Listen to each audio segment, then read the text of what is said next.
Welcome to this special episode from our coverage live at the WERC conference earlier this year. A special thank you to Syncrato for making this series possible. If you're not familiar with Syncrato, they are the AI-driven operating system for modern warehouses, helping you to boost productivity by 25% and cut travel time by up to 50%. They leverage AI combined with digital twins to accelerate fulfillment, increase customer satisfaction, and optimize warehouse and worker efficiency. Super important. If that's not the best part, then maybe doing it all without any new CapEx might get your attention. Go beyond your WMS and automations and discover intelligent, scalable warehousing at syncrato.com. Find the link in the show notes and enjoy this conversation.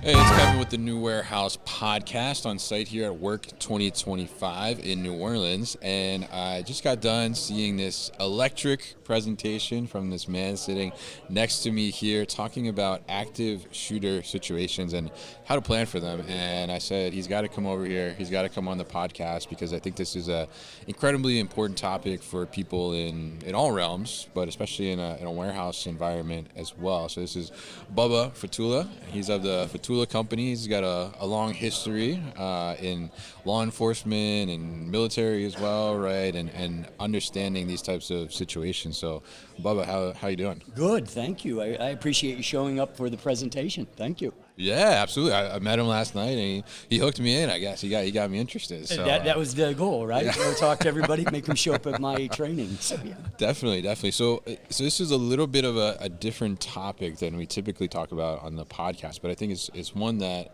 is especially important in any workplace, any public environment, or even, I guess, in a house, and in some situations too, at home as well. But tell us a little bit about kind of, what is... How do you even define an active shooter situation? Yeah, so, and I'm glad you asked that, because the truth is, it is defined the wrong way a lot of times. An active shooter is somebody who's actively engaged in killing you. Yeah. Sometimes it's without rhyme or reason, but they have a goal, and their goal is to kill as many people as they can. Sometimes people plan this out for days, weeks, or months, or even sometimes years. So we hope that we can find what we call leakage, that an employee lets us know through something or telling someone that they plan on hurting somebody, and that we can intervene. But unfortunately, it doesn't always work that way. Yeah, unfortunately, definitely. And obviously, we hear more and more about it in the news, right, in recent years. And, I think it's something that you touched on, right, saying that, it's something that we don't always necessarily think about until it's actually happening or something's happening. So tell us a little bit about, why should people be more conscious of this, even like if it's not happened to them, or if, they're thinking that, this isn't something that could happen to me, right? Right. Tell us why should you be more concerned about this? Why should you be more conscious about it? Well, you nailed it. I mean, the truth is we love to think that happens to other people. That doesn't happen to me. That'll never happen to me until it happens to somebody we love, or to ourselves at our workplace, at church, at a movie theater. But everybody needs a plan. I mean, at the end of the day, we have to say, okay, if we're caught in a fire, what are we going to do? If we turn our car over, how will I get out of it? It's the little things that we train our brain to tell our body to do that allows us, in a time of a crisis, when the brain just doesn't want to work, it comes through for us. So the truth is, if we're never going to think about active shooter, if the thought process is going to be, it'll never happen to me, well, then you'll never make a plan. And then, unfortunately, you'll be with the people you love, and walking in a mall, and then all of a sudden, unbeknownst to you, shots are fired. Yeah. And so, what are you going to do at that point? Are you going to freeze? Are you going to wait for somebody to come save you? Or are you going to take what you trained your brain to tell your body to do and get your loved ones out of there? So we should all take the time to make a plan. Yeah, absolutely. And so we're here at the WERC conference, right, which is all about the warehousing, right? But you focus on all different parts of businesses and companies and locations. But tell us, I guess, specifically to a warehouse distribution center environment, what type of potential challenges or nuances maybe could be there in an active shooter situation? Yeah, it definitely changes in a warehouse, right? Yeah. It's not your everyday, hallways and offices and locked Right. doors and all that stuff. And I've trained at a lot of facilities just like that, with a warehouse, wide open machinery, maybe assembly line, whatever that may be. Yeah. And we have to understand that there are pros and cons to every place we walk into. So at our workplace, if we identify that one of the cons are, I'm in a wide open space, right? I don't have as many things to hide in or behind. Then you have to change the plan. So for instance, when I train companies that have big warehouses and their people are right out on the floor doing the job, is I say, how will you tell them, immediately that there's a shooter amongst them? Because sometimes they're running big machinery, they have maybe ear protection on, they're so, involved in what they're doing that there could be gunshots, and we've proven this. Yeah. There could be gunshots behind you, and you don't even know what's happening. So we suggest in big warehouses that you put some kind of lighting in. So if somebody knows there's a shooter in that warehouse, a button is pushed, maybe a panic button, whether somebody wears it on a lanyard or on their belt, and as soon as a gun is seen, you press that button and now these strobes go off. And now it alerts people other than what they can't hear. Yeah. So when you work in big warehouses and it can be noisy and you don't have the same opportunity that everybody else has, you've got to think outside the box. So now let's start thinking about how do we tell the masses as quick as we can that there's a shooter amongst us. Right. So I love strobe lights. I love that kind of notification or mass notification, because people just don't hear in warehouses what's happening. And so many things are falling and being moved and, and forklifts and all that gunshots, believe it or not, might not be heard. Yeah, absolutely. And I think that's a great point, because, we do so much in the warehouse around visual management and these different signages and things like that. But it's great to think about it in a way around safety, right? And security, right? And being able to have those additional indicators. Because like you said, there are a lot of noises, right? There's even, a pallet falls on the floor or something. It could sound like a potential shot, right? And somebody may just be like, oh, just a pallet falling or something like that. Yeah. And we do these simulations in schools and businesses and churches, and we do them with, blank guns. And what I notice more and more is people saying, I would have thought it would have been more distinctful. I tell people in schools tell me all the time, I thought I would have known when the gun went off, but I didn't even hear most of your shots. Yeah. And then you add the kids to the school and all the chaos of school and business. Now that sound even gets more muffled and more hard to understand that there's a gun in your building. Yeah, absolutely. So tell us a little bit about how do you come up with a plan for a warehouse setting if there is an active shooter? So here's what you do, and I love that you ask it that way, because a lot of people believe that, let's have an active shooter training, right? Let's bring somebody in like myself and tell us how we're supposed to survive, and yes, that is part of it. But I love when you do it the right way. And the right way is start off by building a team. Who is your safety team? And I don't mean, slips, trips, and falls, safety team and workman's comp. I mean threat preparedness and emergency management. Have that team meet monthly. Don't make it a long meeting. Make it be about 10 to 15 minutes, but have an agenda of 2 or 3 threat preparedness things to do. Meet every month, and I love when people meet by Zoom. And even if you're in the same building, I love when they meet by Zoom, because now we don't all get in a room and start the pleasantries of, hey, I seen your son playing Little League, his home run and blah, blah. And before you know it, you're an hour into a meeting, right? Yeah. Get on a Zoom, have an agenda, build that team, and I like to call it an emergency operation team, an EOT. And that team does nothing but talk safety and security. And then start to bring up, do we have an active shooter policy? Do we have a plan? Where is it located? How do our employees know what it is? What will we train our employees on? What philosophy are we going to hang our hat on when it comes to active shooter? Will it be run, hide, fight? Will it be, other things? First, find out what works for you. Figure out how you're going to disseminate it to your people and how you're going to train them. But that's done through that team. When you jump to just training, then it gets lost in the shuffle somewhere. Then it gets lost. Then you check a box and go, oh, we were trained, but never had the roots to really grow. So Do it in steps with a team, and then figure out how you're going to train people. Is it going to be by video? Is it going to be live? Are you going to continually do it? Send them out, updates and reminders through email. But it's got to be serious. Yeah. You can't train somebody for in a 30-minute video on how to survive active shooter and think they're good the rest of the year. It doesn't work that way. So you've got to put a plan together and let that team put that plan. Step 1 is this. Step 2 is this. Let's remind them again until you have a philosophy and you have a culture that knows how to respond to active shooter. Yeah, and I think that's such an important thing you said there, having a culture around it, right? Because many things that we try to drive through change and innovation and just overall kind of improvement in the operations and warehousing world has to revolve around the culture of the company and the operation itself, right? So putting that in a culture perspective within that workplace, I think makes such a difference for people to take it seriously and embrace it and live it every day, whether they're living it at work or living it wherever they go in the world, right? I think is really important. And you couldn't be more right. I mean, it's all about the culture. And we have so many trainings at work, right?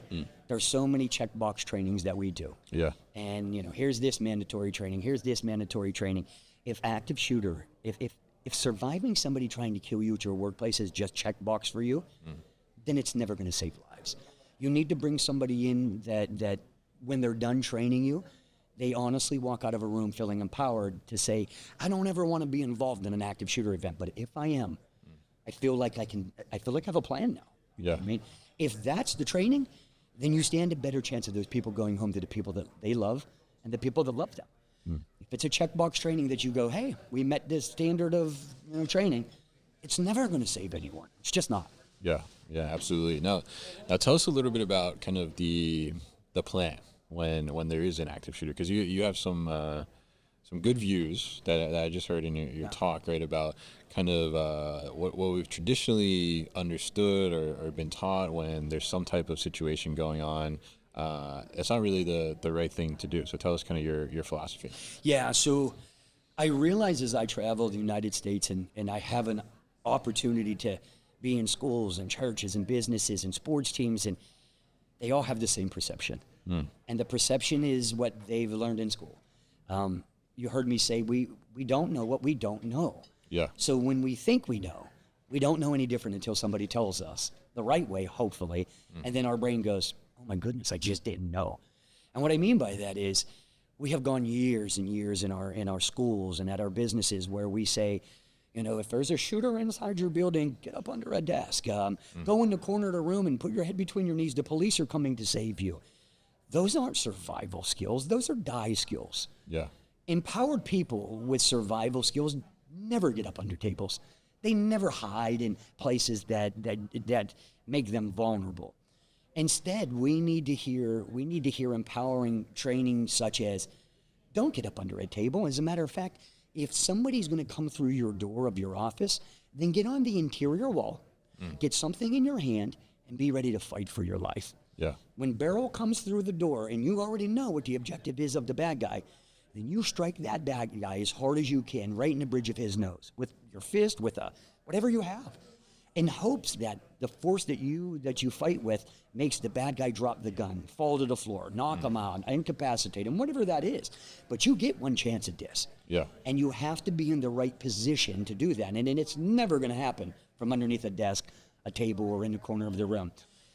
That fight mentality has to come down from deep in your stomach, and it has to tell your brain that I get one chance to have a tactical advantage over the bad guy. Be on the interior wall and tell your brain, if something comes through this door, I'm fighting for my life because I'm going home today. Yeah. That's the mentality you have to have. We've got to stop. We've got to stop teaching kids and employees to hide and wait for somebody to come save them. What a terrible way to survive somebody that wants to kill them. Yeah. That's what the bad guy wants you to do, is hide under the desk and wait for him to come into the room. He doesn't want you to put up a fight. It's a mindset. And when somebody tells you and empowers you to do that, hopefully it changes minds. And I hope that's what we're doing. Yeah, absolutely. And I think that's such a great thing to say, because some of the examples you gave too, it made so much sense. And, it's great to think about that run, hide, fight, right? And be able to kind of, like you said, instead of waiting for somebody to come save you, like try and save yourself, right? In a sense, right? Yes. So now tell us a little bit about, because in a warehouse environment, right? A lot of times there's high turnover of employees. Yes. Right. So how do you make sure that, if you're, whether it's seasonal and they're coming in, they could be there one day and something could happen, right? I mean, they could be there for 1 hour and something could happen. So how do you make sure that, with higher turnover environment, how do you make sure that training and is it making sure that it's getting to everybody? Yeah, and wow, how important is that, right? Yeah. It's great when you have somebody, come in and put on a presentation live and you feel empowered when you walk out of the room, but what about everybody else? Right? And the turnover and these big distribution centers and things like that. And we've come across that challenge as I've done this for years. We've trained at, places like Hershey Company and DHL and things like that with a lot of turnover sometimes. And what we've done is we say, once every other year, you should bring somebody in live. Yeah. They should stand in front of your people because that's where that empowerment comes from. But then when you're done with that, you now have a philosophy. And the philosophy, like I trained today, was run, hide, fight. So now somebody like me in my company, we give out a written plan on that. Here it is in writing. Here's your written plan on how to run, hide, fight. Now, you can't bring us back every time you hire somebody. It just wouldn't financially make any sense, right? Yeah. So what we do is, my company at least, is we've made training videos. We've condensed all this into an online training video. So maybe they don't get the full live hour or 2 hours, but they get enough in that condensed version that they understand your philosophy of run, hide, fight.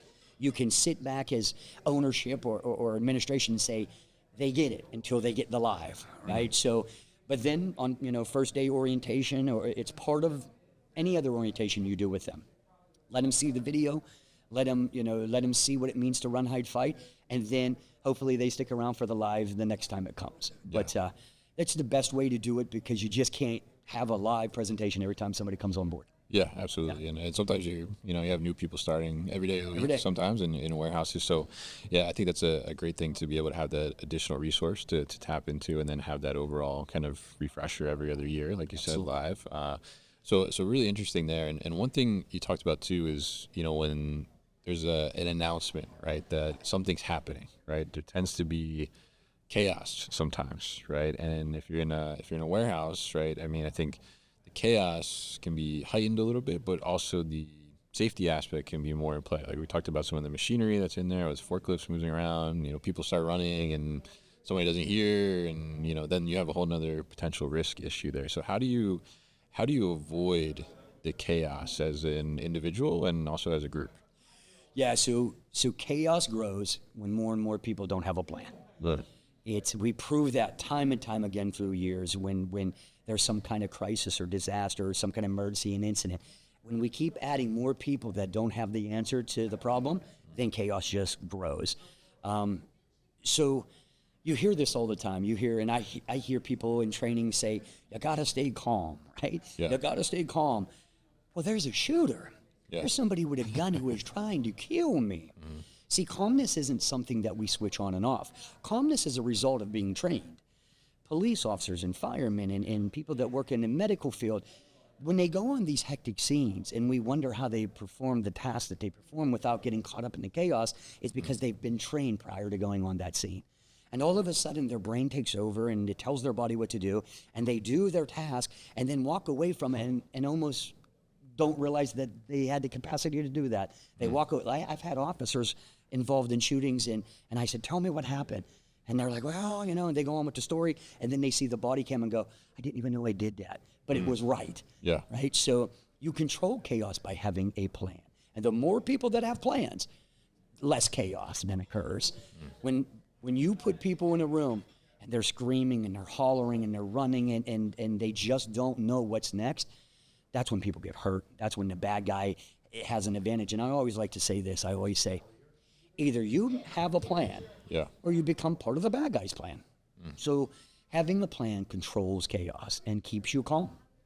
Interesting. And I love that. I think that's such a great thing, because it is, I think I was telling you last night, I was in a situation where there was a potential active shooter, and it was absolute chaos. Yes, Absolute chaos.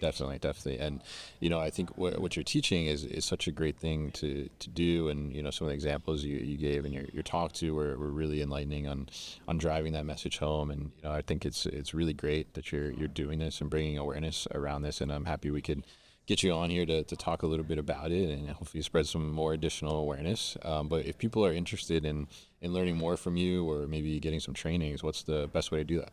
Yeah. So you can, I appreciate it. And you can find me on LinkedIn under Bubba Fatula, Fatula. You can email me at bubba@threatpreparedness.com. You can find me on Facebook. You can find me on our webpage, the Fatula Group. Reach out to me. Tell me that you're interested. Get a hold of me. And I travel the United States, so don't think there's anywhere that I won't go or my company won't go. We're more than happy to sit down with you, jump on a Zoom with you, and see how we can help you with safety and security. All right, fantastic. Well, I really appreciate you joining me here, and we will definitely put all that information at thenewwarehouse.com as well as in the show notes. So, Bubba, thank you so much for what you're doing. Thanks, sir. I appreciate you. All right. Thank you. Hey guys, thank you so much for tuning into today's video here on our YouTube channel, The New Warehouse Podcast, and I appreciate you tuning in. If you liked what you saw, make sure you subscribe to our channel, and if you like this video in particular, make sure you like it as well. And if you want to get this great t-shirt that you see in the video behind me, Warehouses Are Sexy, head to warehousesAreSexy.com and get your own.